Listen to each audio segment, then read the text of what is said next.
ಸಾಧಾರಣ ಕಾಲದ 16ನೆಯ ಭಾನುವಾರ. ಮೊದಲನೆಯ ವಾಚನ ಸುಜ್ಞಾನ ಕಾಂಡದಿಂದ ವಾಚನ. ಸರ್ವ ಜನರ ಸುಖ ಕೋರುವ ದೇವರು ನೀವಲ್ಲದೆ ಇನ್ನಾರು ಇಲ್ಲ. ನೀವು ವಿಧಿಸಿದ ದಂಡನೆ ಅನ್ಯಾಯವಲ್ಲ ಎಂದು ನೀವು ತೋರಿಸಬೇಕಾಗಿಲ್ಲ. ನಿಮ್ಮ ಶಕ್ತಿಯೇ ನ್ಯಾಯ ನೀತಿಗೆ ಆಧಾರ. ನಿಮ್ಮ ಸಾರ್ವಭೌಮತ್ವವೇ ಎಲ್ಲ ಸಹನೆಗೆ ಮೂಲ ಕಾರಣ. ನೀವು ಸರ್ವಶಕ್ತರೆಂದು ಜನರು ನಂಬದಿರುವಾಗ ನೀವು ಶಕ್ತಿಯನ್ನು ತೋರಿಸುತ್ತೀರಿ. ಅದನ್ನು ಬಲ್ಲವರೊಂದಿಗೆ ವರ್ತಿಸುವಾಗ ಅವರ ಉದ್ದಟತನವನ್ನು ಖಂಡಿಸುತ್ತೀರಿ. ಶಕ್ತಿಯಲ್ಲಿ ನೀವೇ ಸಾರ್ವಭೌಮರು ಎಂದೇ ತೀರ್ಪಿಡುತ್ತೀರಿ ಸೌಮ್ಯತೆಯಿಂದ. ನಮ್ಮನ್ನಾಳುತ್ತೀರಿ ಬಹು ತಾಳ್ಮೆಯಿಂದ. ನಿಮ್ಮ ಶಕ್ತಿ ನಿಮ್ಮಲ್ಲಿದೆ ಇಚ್ಛಿಸಿದಾಗಲೆಲ್ಲ. ಇಂಥ ಕಾರ್ಯಗಳಿಂದ ಸಜ್ಜನನ್ನು ಜನಪ್ರಿಯನಾಗಿರಲು ಕಲಿಸಿಕೊಟ್ಟಿರುವಿರಿ. ಪಾಪಗಳಿಗೆ ಪಶ್ಚಾತ್ತಾಪದ ಅವಕಾಶವಿತ್ತು. ನಿಮ್ಮ ಮಕ್ಕಳನ್ನು ಭರವಸೆ ಉಳ್ಳವರಾಗಿಸಿದ್ದೀರಿ. ಪ್ರಭುವಿನ ವಾಕ್ಯ. ದೇವರಿಗೆ ಕೃತಜ್ಞತೆ ಸಲ್ಲಲಿ.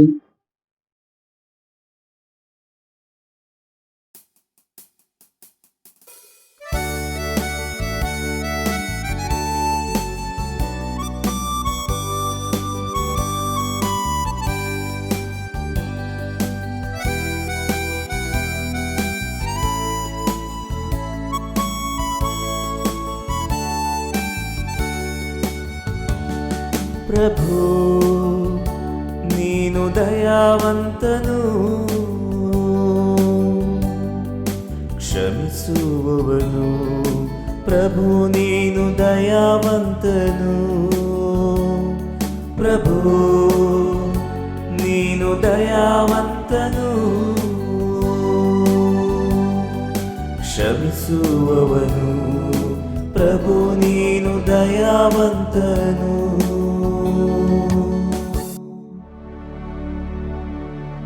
ಪ್ರಭು ನೀ ದಯಾವಂತನು, ಕ್ಷಮಿಸುವವನು.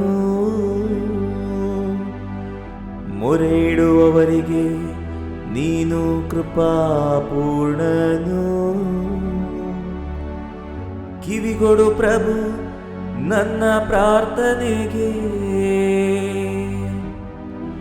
ನನ್ನ ವಿಜ್ಞಾಪನೆಗಳ ಕೋರಿಕೆಗೆ. ಪ್ರಭು ನೀನು ದಯಾವಂತನು, ಕ್ಷಮಿಸುವವನು. ಪ್ರಭು ನೀನು ದಯಾವಂತನು.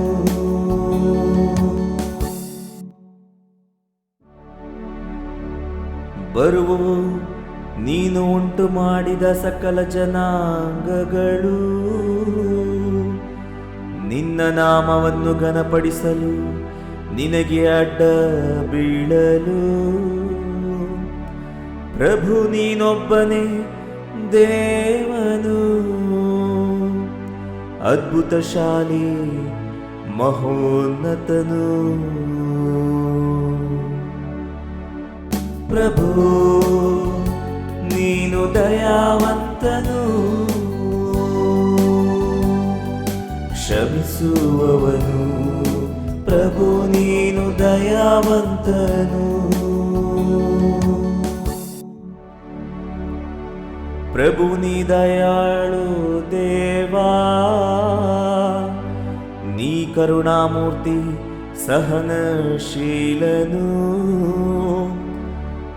ಸತ್ಯ ಸ್ವರೂಪಿ ಪ್ರೇಮಮೂರ್ತಿ, ಕಟಾಕ್ಷವಿಟ್ಟು ಕರುಣಿಸೆನ್ನನು. ಪ್ರಭು ನೀನು ದಯಾವಂತನು, ಕ್ಷಮಿಸುವವನು. ಪ್ರಭು ನೀನು ದಯಾವಂತನು, ಪ್ರಭು ನೀನು ದಯಾವಂತನು, ಕ್ಷಮಿಸುವವನು. ಪ್ರಭು ನೀನು ದಯಾವಂತನು.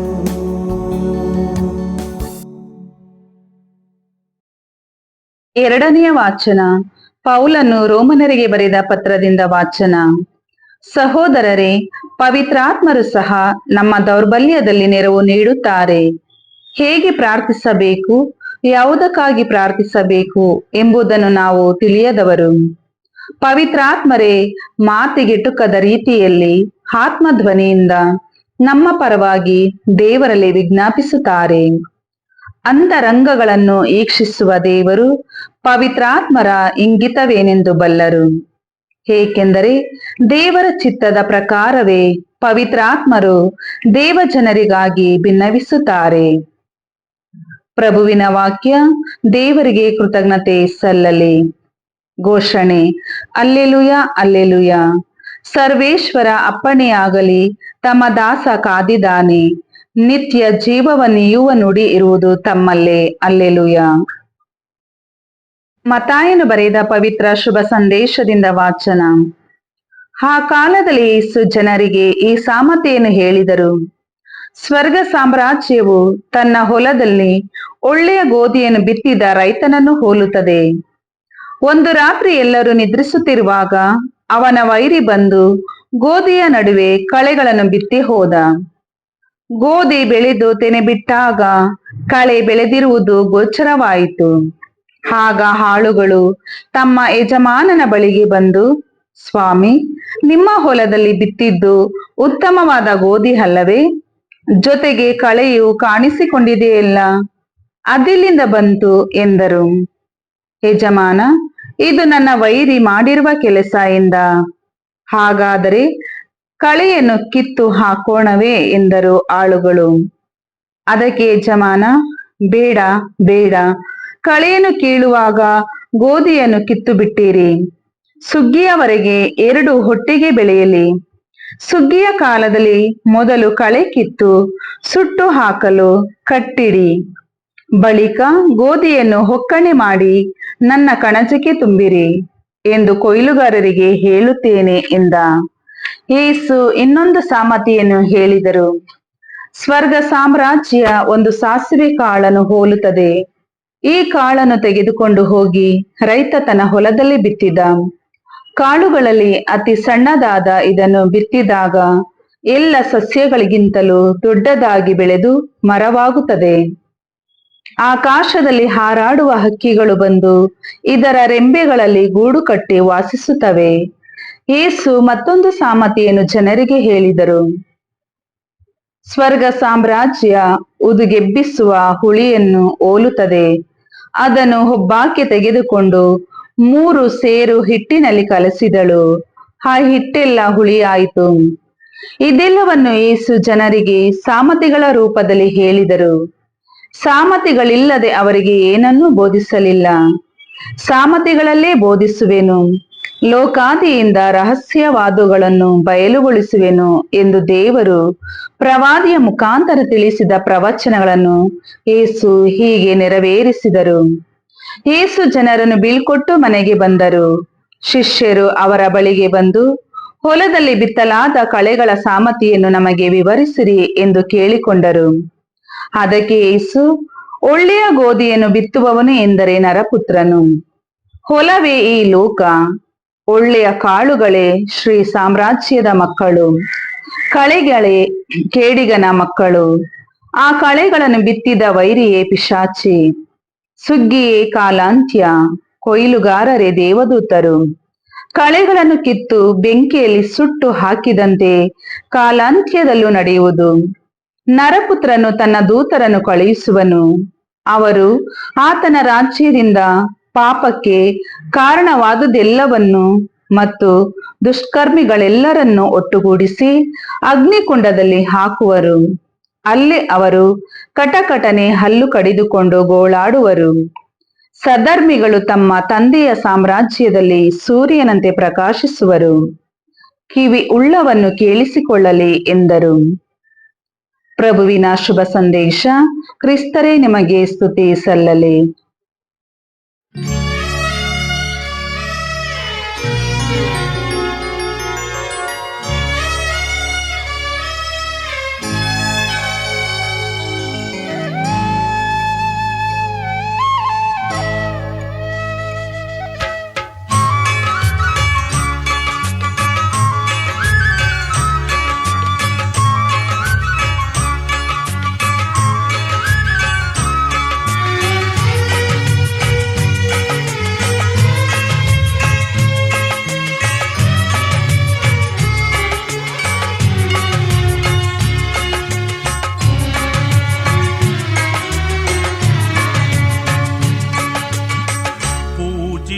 ಪೂಜಿಸುವೆ ದೇವ ಪೂಜಿಸುವೆ ಪೂಜಿಸುವೆ ದೇವ ಪೂಜಿಸುವೆ ಪಾದ ಕಮಲಗಳ ಪೂಜಿಸುವೆ ಪಾದ ಕಮಲಗಳ ಪೂಜಿಸುವೆ ಅರ್ಚಿಸುವೆ ದೇವ ಅರ್ಚಿಸುವೆ ಅರ್ಚಿಸುವೆ ದೇವ ಅರ್ಚಿಸುವೆ ನನ್ನನೆ ನಿನಗೆ ಅರ್ಪಿಸುವೆ ನನ್ನನೆ ನಿನಗೆ ಅರ್ಪಿಸುವೆ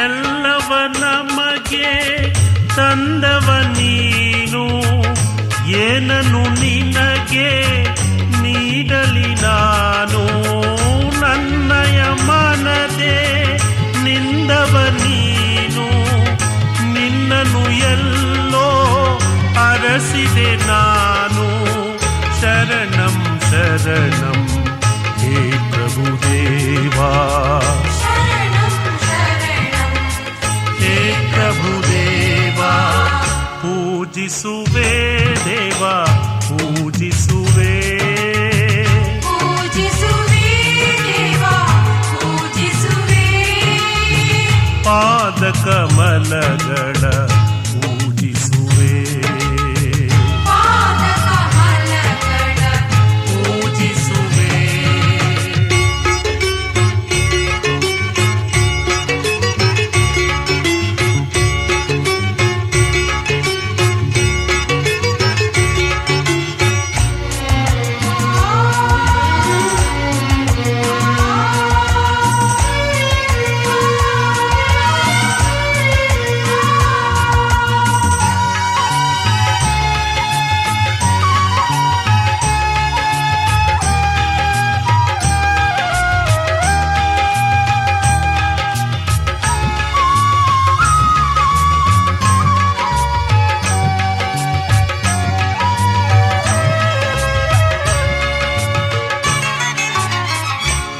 ಲೋಕವನ್ನೆಲ್ಲ ನಮಗೆ ತಂದೆ ಆಳಿರಿ ಇದನು ಎಂದಿಗೂ ಎಂದೇ ಎನಿತು ಪ್ರೀತಿಯೋ ಮಾನವನಲ್ಲಿ ಬದಲಿಗೆ ನೀಡಲು ಕಾಣಿಕೆಯಲ್ಲಿ ಶರಣಂ ಶರಣಂ ಹೇ ಪ್ರಭುದೇವಾ ಶರಣಂ ಶರಣಂ ಹೇ ಪ್ರಭುದೇವಾ ಪೂಜಿಸುವೆ ದೇವ ಪೂಜಿಸುವೆ ಪೂಜಿಸುವೆ ದೇವ ಪೂಜಿಸುವೆ ಪಾದ ಕಮಲಗಳ ಪೂಜಿಸುವೆ ಪಾದ ಕಮಲಗಳ ಪೂಜಿಸುವೆ ಅರ್ಚಿಸುವೆ ದೇವ ಅರ್ಚಿಸುವೆ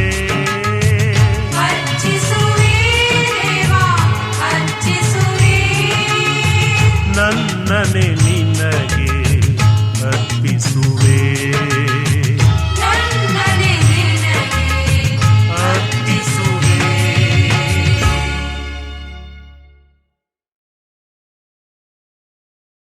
ಆ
ಜೀವದ ಚಿಲುಮೆ ನಾನಾಗಿರುವೆ ನಿನ್ನಯ ಧ್ಯಾನದ ಒಲುಮೆ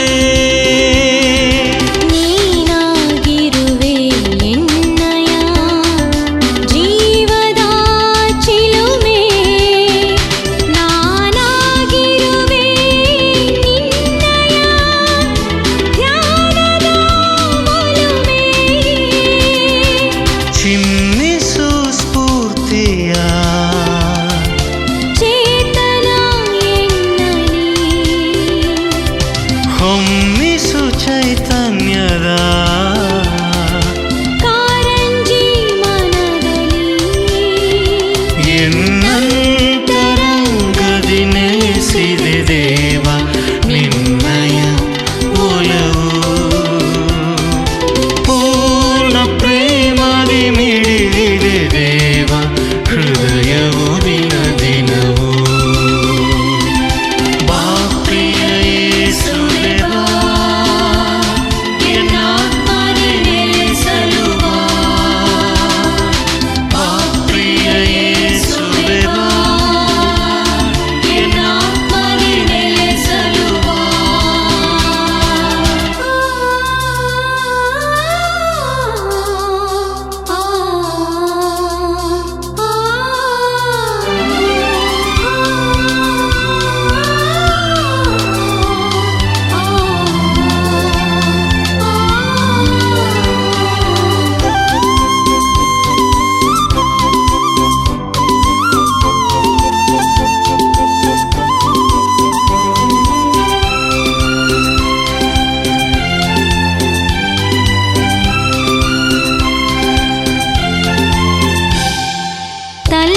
ತಲ್ಲಣಗೊಂಡಿರುವ ಎನ್ನ ಮನವ ಪಾಲಿಸು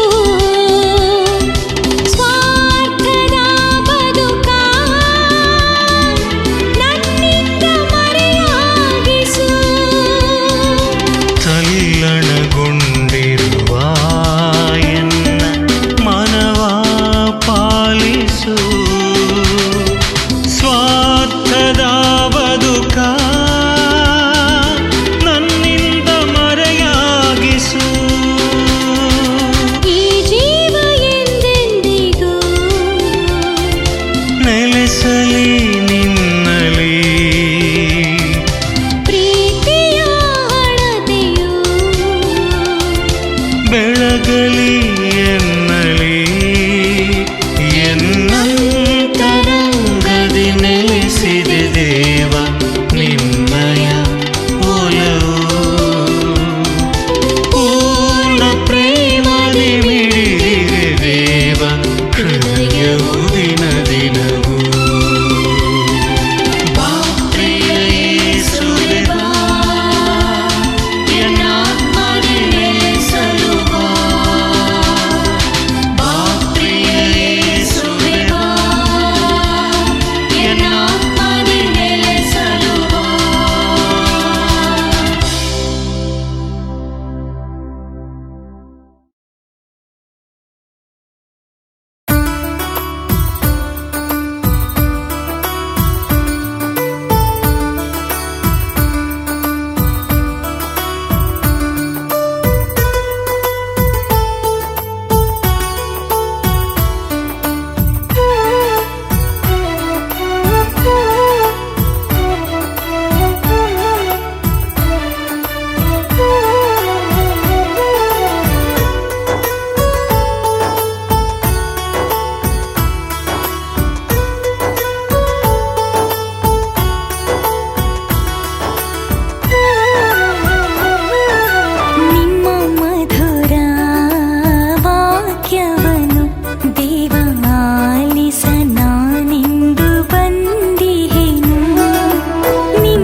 ಸೋತು ನಾನಿಂದು ಬಂದಿರುವೆ.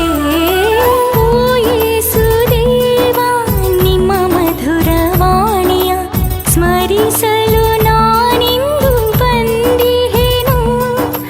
ಓ ಯೇಸುದೇವ, ನಿಮ್ಮ ಅಮರ ವಾಕ್ಯದಿ ನುಡಿಯಂತೆ ನಡೆಸೆನ್ನನು. ಓ ಯೇಸುದೇವ, ನನ್ನ ಅಚಲ ಬಾಳಿಗೆ ನೆರಳಾಗಿ ನಿಂತಿರಬಾ. ದೇವ, ನೆರಳಾಗಿ ನಿಂತಿರಬಾ. ನಿಮ್ಮ ಮಧುರ ವಾಕ್ಯವನು ದೇವ ಆಲಿಸ ನಾನಿಂದು ಬಂದಿಹೆನು. ನಿಮ್ಮ ಅಮರ ವಾಕ್ಯವನು ದೇವ ಪಾಲಿಸ ನಾನಿಂದು ಬಂದಿಹೆನು. ದೇವ ಪಾಲಿಸ ನಾನಿಂದು ಬಂದಿಹೆನು.